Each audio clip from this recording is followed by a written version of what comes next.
The purpose of this record is to show you how to use your imagination to achieve your every desire. Most men are totally unaware of the creative power of imagination and invariably bow before the dictates of facts and accept life on the basis of the world without.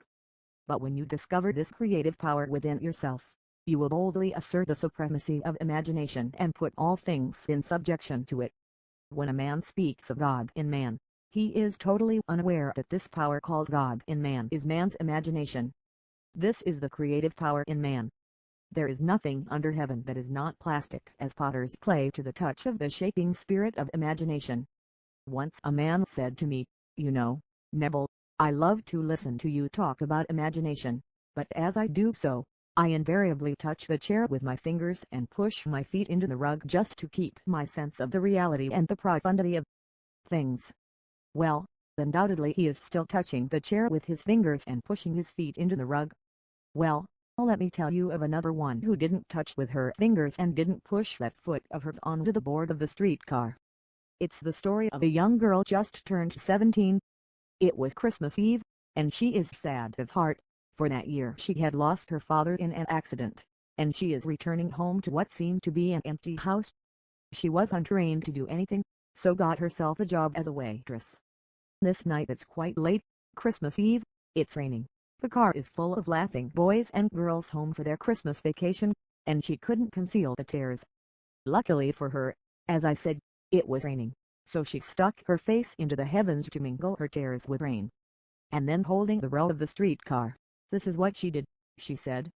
"This is not rain, why, this is spray from the ocean, and this is not the salt of tears that I taste, for this is the salt of the sea in the wind, and this is not San Diego, this is a ship, and I am coming into the bay of Samoa."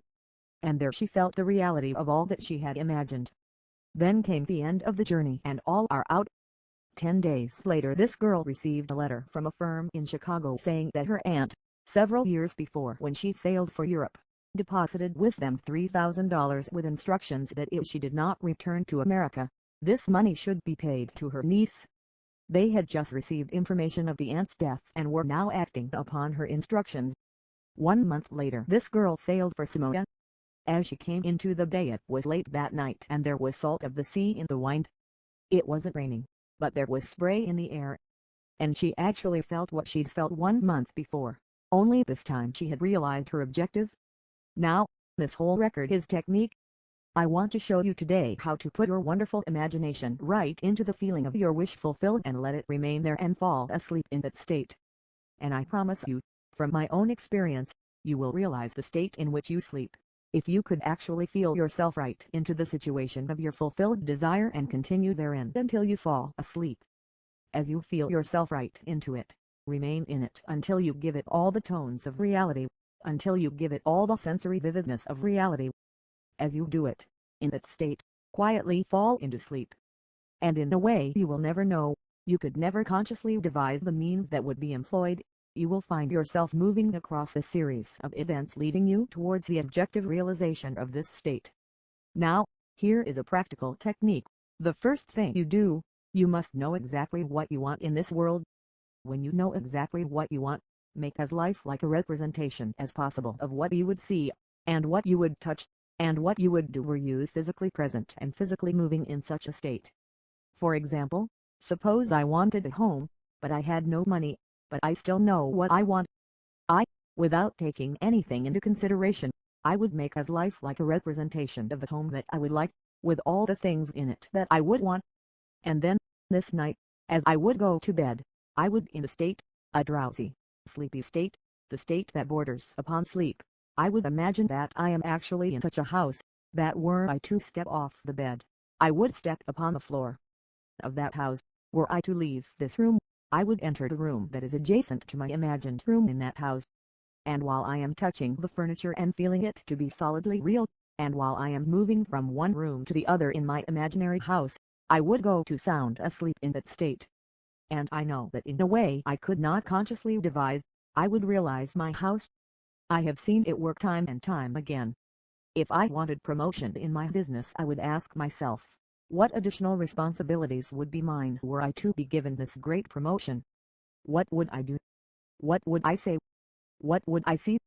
How would I act?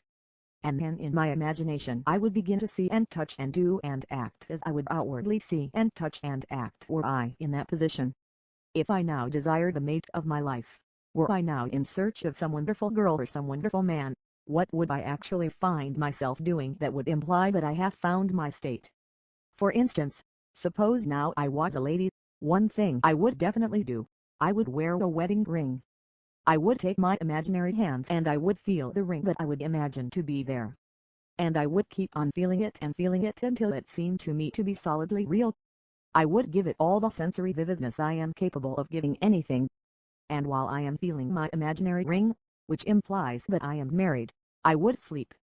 While sitting in my chair I would feel myself right into the situation of my fulfilled desire, and having felt myself into that state I would not let it go. I would keep that mood alive, and in that mood I would sleep. You know, people are totally unaware of this fantastic power of the imagination, but when man begins to discover this power within him, he never plays the part that he formerly played. He doesn't turn back and become just the reflector of life. From here on in he is the effector of life. The secret of it is to center your imagination in the feeling of the wish fulfilled and remain therein. For in our capacity to live in the feeling of the wish fulfilled lies our capacity to live the more abundant life. Most of us are afraid to imagine ourselves as important and noble individuals secure in our contribution to the world just because, at the very moment that we start our assumption, reason and our senses deny the truth of our assumption. We seem to be in the grip of an unconscious urge which makes us cling desperately to the world of familiar things and resist all that threatens to tear us away from our familiar and seemingly safe moorings. Well, I appeal to you to try it. If you try it, you will discover this great wisdom of the ancients. For they told it to us in their own strange, wonderful, symbolical form. But unfortunately you and I misinterpreted their stories and took it for history, when they intended it as instruction to simply achieve our every objective. You see, imagination puts us inwardly in touch with the world of states.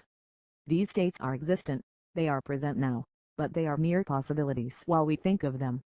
But they become overpoweringly real when we think from them and dwell in them. You know, there is a wide difference between thinking of what you want in this world and thinking from what you want. Well, let me tell you when I first heard of this strange and wonderful power of the imagination. It was in 1933 in New York City. An old friend of mine taught it to me. If I would make a living representation of the state desired and then enter that state and abide in that state, I would realize it. At the time I wanted to make a trip to the island of Barbados in the West Indies, but I had no money. He explained to me that if I would that night, as I slept in New York City, assume that I was sleeping in my earthly father's house in Barbados and go sound asleep in that state, that I would realize my trip. Well, I took him at his word and tried it. For 1 month, night after night as I fell asleep I assumed I was sleeping in my father's home in Barbados. At the end of my month an invitation from my family came inviting me to spend the winter in Barbados. I sailed for Barbados the early part of December of that year. From then on I knew I had found this savior in myself. The old man told me that it would never fail. Even after it happened I could hardly believe that it would not have happened anyway. That's how strange this whole thing is. On reflection, it happens so naturally you begin to feel or to tell yourself, well, it would have happened anyway. And you quickly recover from this wonderful experience of yours.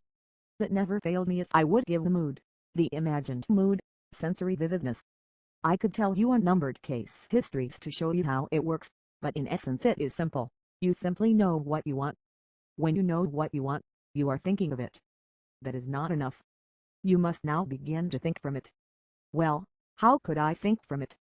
I am sitting here, and I desire to be elsewhere. How could I, while sitting here physically, put myself in imagination at a point in space removed from this room and make that real to me? Quite easily. My imagination puts me in touch inwardly with that state. I imagine that I am actually where I desire to be. How can I tell that I am there? There is one way to prove that I am there, for what a man sees when he describes his world is, as he describes it, relative to himself. So what the world looks like depends entirely upon where I stand when I make my observation. So, if as I describe my world it is related to that point in space I imagine that I am occupying, then I must be there. I am not there physically, no, but I am there in my imagination, and my imagination is my real self. And where I go in imagination and make it real, there I shall go in the flesh, also. When in that state I fall asleep, it is done. I have never seen it fail. So this is the simple technique upon how to use your imagination to realize your every objective.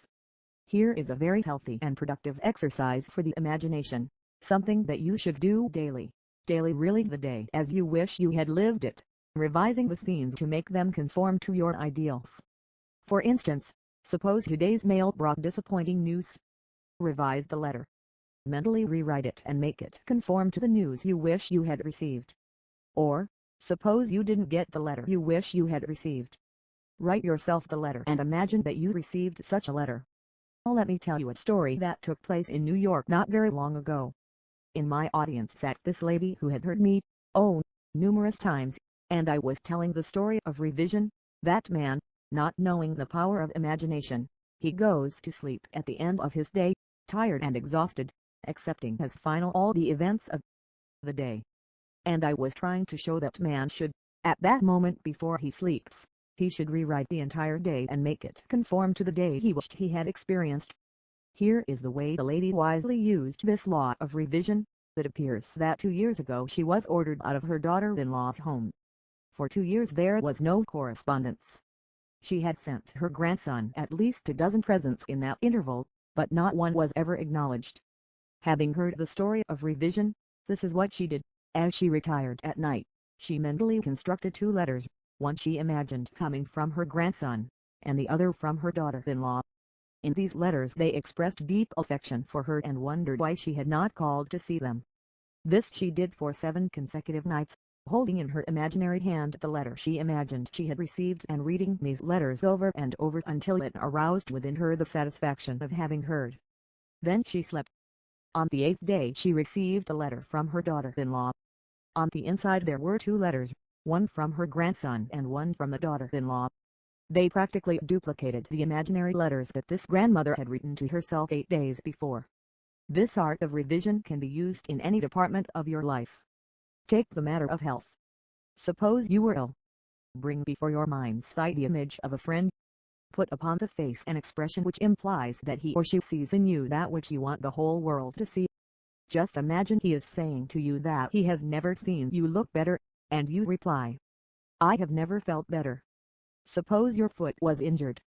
Then do this, construct mentally a drama which implies that you are walking, that you are doing all the things that you would do if the foot was normal, and do it over and over and over until it takes on the tones of reality.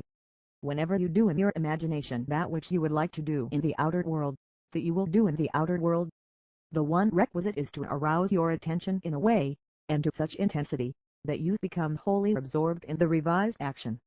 You will experience an expansion and refinement of the senses by this imaginative exercise and, eventually, achieve vision in the inner world. The abundant life promised us is ours to enjoy now, but not until we have the sense of the Creator as our imagination can we experience it. Persistent imagination, centered in the feeling of the wish fulfilled, is the secret of all successful operations. This alone is the means of fulfilling the intention. Try it, and you too will prove that your imagination is the Creator. Every stage of man's progress is made by the conscious, voluntary exercise of the imagination. Then you will understand why all poets have stressed the importance of controlled, vivid imagination.